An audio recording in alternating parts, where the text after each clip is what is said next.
So the next part then is visualizing the great mandala of the Lama Rigdzin Dupa. On the ground in the middle of the protection spheres is a 1,000-petaled lotus supported by a crossed Vajra. So usually the lotus is above the crossed Vajra. That's kind of on the floor or embedded in the floor, and so the lotus is above that. And with a square hub, and then the Vajra has either 20 spokes to symbolize the elimination of the 20 views of transitory collection, or 12 spokes to represent the purification of the 12 links of interdependent origination. I've not seen that in any other text that describes this part of that, but there it is. Next we have the palace and its characteristics. The cross-reference there is page 123. So first the palace. The palace sits on top of the crossed Vajra within the petal of the lotus, and it is, when it is closed, it makes a bud. So the description being given here is that you have the crossed Vajra and so forth, and then when the lotus closes up, it wraps around the palace. So it's a very large lotus, or a very small palace. It wraps around that and forms a bud. So then this is inconceivable to ordinary mind and delightful to behold. It is square, which is traditional, so it has 4 corners and walls, and 5 layers of colored light. So there's 5 layers of walls there, each of them a little bit different. Than some cases it's described as having gaps in between, other cases they don't really say. The innermost layer is blue, and then the next is green, the next red, the next yellow. The outer layer is typically white, but it is said that it is whatever the color is of the deity that is inside. So if the deity is not white, then it could be a different color. But that's just sometimes. And then in each of the 4 directions is a door and a gateway. So there's an entrance in each of the 4 sides, with a portico, side walls, and a trefoil. I'm not exactly what they mean by that. It seems to be something that just kind of is over the entranceway or around the entranceway there. Surrounding the bottom of the palace is a red terrace. Offering goddesses stand on that, sending out infinite clouds of offerings. So a lot of times it's described as the 16 offering goddesses, so you have 4 on each side of the 4 sides. And then there are layers above that. So we have the 4 friezes. So on the top of the outer wall are the 4 friezes. The lowest one is a yellow brick frieze, inset with jewels. Above that, so the second one is a colonnade frieze with 16 pillars. 4 pillars on each of the 4 directions. On the outer face of the pillars are gargoyles and 4 parallel golden chains around the perimeter of the colonnade. Hanging chains are suspended from the gargoyles' mouths. So it's going from mouth to mouth around. And then looping chains from one mouth to the other. The flat golden beam frieze is above that, so that's the 3rd one. The 4 Vajra beams lie across the top. They dissect and extend beyond the 4 corners of the palace. They also extend inward and support the central circular Vajra root beam, and supported 8 pillars. The 8 pillars are actually inside of that, supporting the cross beams and the roof and so forth. And then, let's see, it's covered by a flat roof. The cross beams are empty, and there's an empty square where the roof lantern is, covered by smaller beams that form a net, and smaller beams around the walls, the sloping sides of the roof of a pagoda. So the top part forms a roof kind of as a pagoda. The sharbu ornaments hang under the pagoda roof. They look similar to round water vases upside down. The edge of the pagoda roof is ornamented with traditional square or lotus motifs. The 3rd frieze is the sharbu ornament level, and the 4th is actually the pagoda roof. So then it goes through and talks about these a little bit. The roof lantern, remember it talked about there was a single lantern there. A pillar stands where each of the form beams cross, and they form a square. Above that, the pagoda roof, the 4-petaled lotus surrounds the 8-sided jewel at its center. Above, on the very top of the palace, is decorated with an ornament formed by a vase shaped like an incense censer or burner, on top of which there is a 5-spoked golden vajra. The gates, that's 4 entrance ways there, are in the 4 directions. So the palace, or the palace sits in the 4 cardinal directions with an entrance way each of those. So there is an arched gateway above each door with a golden cornice, a jeweled cornice, a cornice of sharbu ornaments. Those are water spouts, basically. And a pagoda roof. On top of each is a 4-petaled lotus that supports a wheel of Dharma, flanked to the right by a crouching deer, to the left by a crouching doe. And those are things you've probably seen before. So they have the wheel with a deer on either side of that. They're very common. And there is a parasol over each Dharma wheel. Sometimes there is. Okay, then the surroundings are trees made of precious substances and celestial bathing pools. Beyond the 1,000-petal lotus are the 8 great charnel grounds. And so then it goes through the meanings of some of these things. Already went through the different symbols of the palace and so forth. We just covered those. And then there are some lists here of various meanings. I'm not going to go through all of those lists for you. I think most of them are pretty self-explanatory. And so there's one list up at the top, page 45, actually starts at the bottom of 44. And then how the palace symbolizes the 37 aspects of enlightenment is another list. And then other enlightenment qualities is another list. And so that goes on. And then it talks a little bit about some of the correspondence between the symbols and the meanings. And then at the bottom of page 46, we get to the seats of the seed syllables. And there is a corresponding section on page 124 in the other commentary. So the seats and the seed syllables. So the 8-petaled lotus in the center of the palace. At the center of the lotus, the second delightful multicolored lotus, to demonstrate the purification of birth from warmth and moisture that we talked about before. There are sun and moon discs, seats, and they sit on top of the lotus. The sun seat signifies heat, the moon moisture. The syllable Hong signifies the bardo. Visualize the Hong, the wisdom of inseparable union of the Lamas and your own mind, that rests on top of the sun and moon disc seats, signifying also skillful means and wisdom. And the Guyagarbha Tantra, all phenomena are solely the manifestation of names, words, and letters, merely labels. Created by sounds and concepts. So in reality, none of these things that we've been talking about here actually exist. They're all just mental. They're in our mind.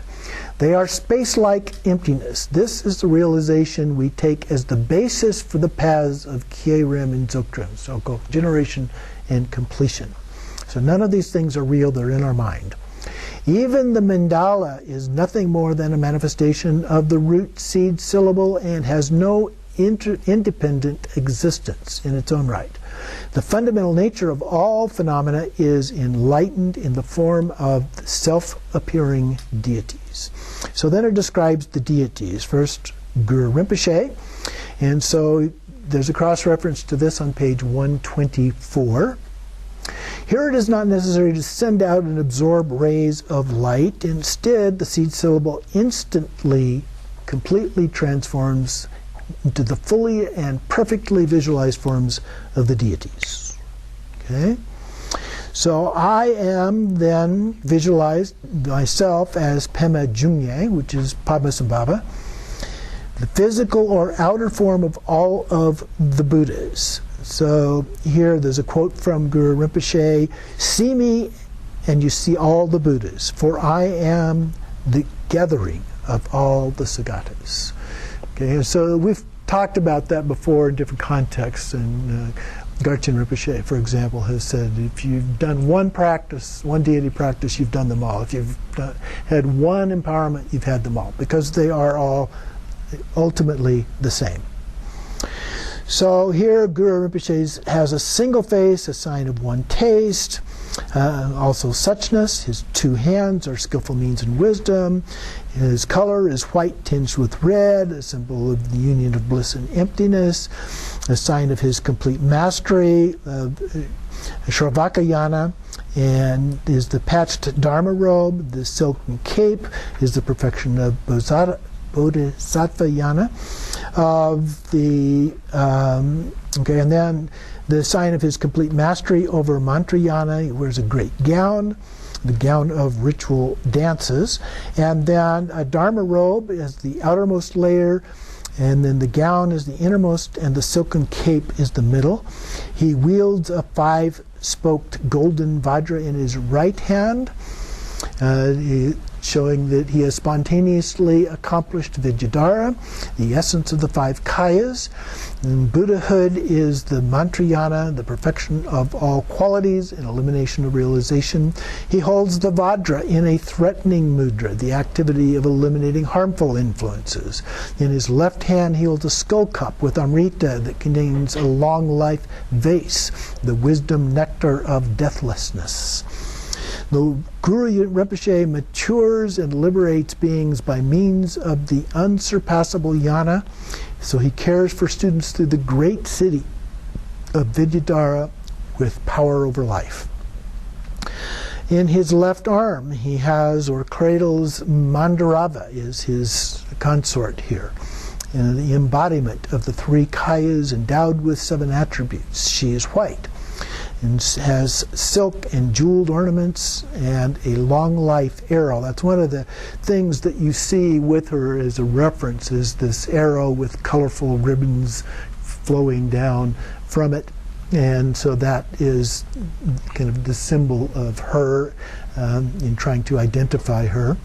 So that is in her left, and she embraces Guru Rinpoche outside of his robes. On his head, Guru Rinpoche has a lotus hat, which demonstrates that he has perfectly accomplished the signs of realization of the empowerment of the 5 Buddha families.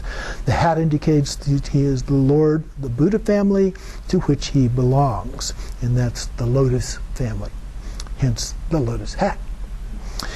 And so this hat represents the lotus that liberates upon seeing. He sits with 2 legs in the posture of royal poise, the sign that he is of service to others. Usually, here it makes a note here, usually the posture of royal poise refers to sitting with the left leg slightly extended. That would be like Tara. Okay? But most ancient drawings show Guru Rinpoche sitting with his right leg extended. Okay? But in the notes that he was taking there, he said that he was told that here it is actually the left leg. So then we have the Vajra Master. So Guru Rinpoche is the central figure here. So then the Lineage Masters.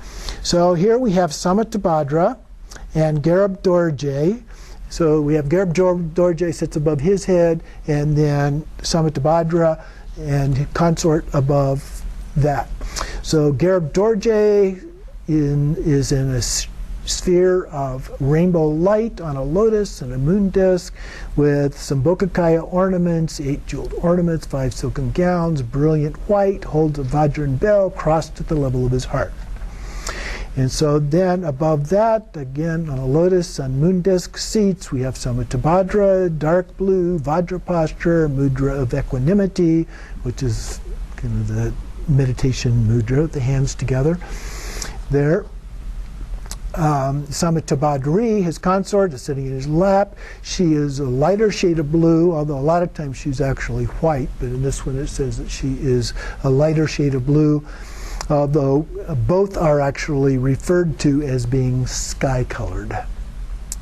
So meditating on these three enlightened beings, Guru Rinpoche, Gyalpa Dorje, Samantabhadra, with Samantabhadri, one above another is totally acceptable, which illustrates the close lineage of Dzogchen. Then we have the 8 Vidyadharas, 25 disciples, and so forth. And these are cross-referenced on pages 127 and 128. So the 8 Vidyadharas surround Guru Rinpoche's seat. And we saw in the mandala image that we looked at last time that they were shown as being out around on the sides, the 8 Vidyadharas. And so each of them on 8 petals of the lotus is a sphere made of layers of rainbow light that enshrines one of the Vidyadharas who stand on a lotus, sun, and moon discs. Each layer of light is made from the 5 colors that encircles the previous layer. The 8 Bodhisattvas, the pure aspects of the 8 consciousnesses, arise as the 8 Vidyadharas, all of whom accomplished one of the deities of the Kagye sadhanas of the glorious Heruka. They are the 8 Kagye deities. These are 8 Mahayoga deities. They appear, though, as 8 Vidyadharas. Let's see. So then it says the rest of them are all easy to figure out. Gives descriptions of all of those, so we won't go through all of those descriptions.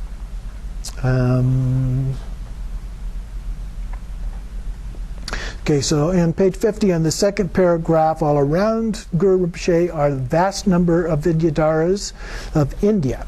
The 80 Mahasiddhas, the Tibetan Vidyadharas, such as the Mahasiddhas of Yerpa, the 25 great incarnate beings, such as King Trisong Detsen and his subjects, such as Virachana. Their physical appearance and styles of dress vary. They move in various gestures of dance. Above the gathering of the deities are yidams, dakas, and dakinis, along with the assembly of practitioners who attained accomplishment by relying on them, either the 4 or 6 sections of secret mantra. And the 4 are Kriya, Upa, Yoga, and Anuttara Tantra, or the highest Yoga Tantra. So then if there are 6, the highest Yoga Tantra is divided into 3 categories of father, mother, and non-dual. And we visualize them like a pod of sesame seeds. So all of the Tantra figures are included here. And then we also have protectors, and those are cross-referenced on page 128. Jigme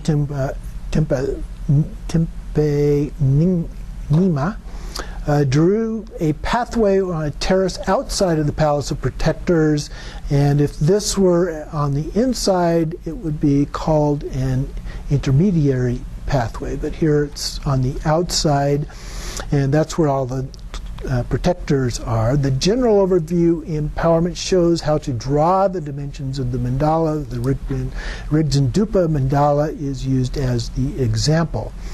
The outer circle appears to touch the 4 corners of the square palace, so this forms 4 equal quarters, which is how there is no intermediate pathway. The pathway is outside the mandala, he said, his teacher. So then on this are the 75 protectors and 28 Ishvaris, as well as Ekajati, who is the main protector of Dzogchen, and the 5 sisters of long life, and so forth.